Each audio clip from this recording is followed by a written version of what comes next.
ဒီနေ့တော့23ရက်ကျွန်တော်တလာပိုင်း2026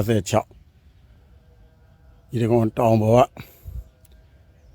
ထမ်းပွဲမှာလူစရာရှိရလေလူပြီးတော့တချို့လူခိုင်းတဲ့ပုံကိုယ်လေးရှိရပါဗျာနောက်တဲ့2ရက်ဆိုရင်တော့ပထမ်းပွဲကပထမ်းရွတ်ဖတ်တဲ့ပူဇော်ပွဲကတကြောင်းတော့ပြီးပြီဗျအဲ့ရနေမနက်မုံဟင်းကားလေးစားပြီးတော့တက်လာတာကိုချန်တောင်မရောက်ဘူးဒီတကောင်တောင်ပေါ်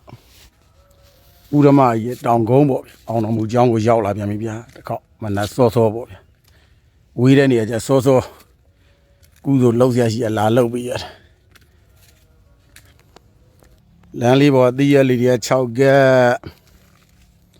လူသူကကင်းဝေးတဲ့နေရာမှာ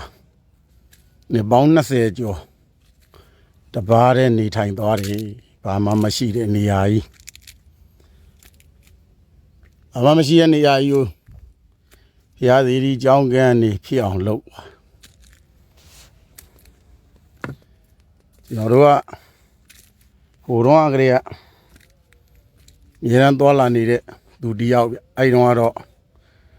တော်လန်းနေရလာတော့ဗောဗျခုကလည်းမြို့လန်းလာဆိုတော့ခုကတော့ရွှေဟင်းစာကူတီတော့ဆိုင်ကတက်တက်ပြီးချီချင်းရှောက်တော့ဗောဗျ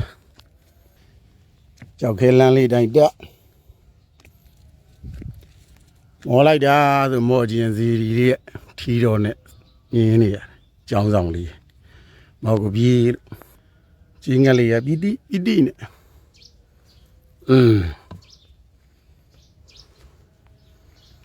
ကဲမီဒီလေးတို့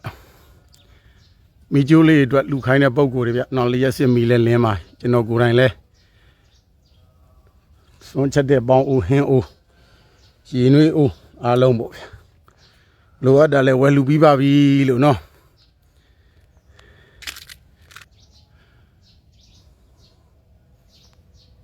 မိနမရေလာဘိုးပြူမလားဒီတယောက်ထဲကမိုက်တွေလည်းဖယ်ပြီးသွားကြနော်ဒါဒီဥရကလည်းမိုးသားလေးတွေကကျူးလာရွာရင်ဒါရေတန့်ဟာဘိုးပြူတော့လား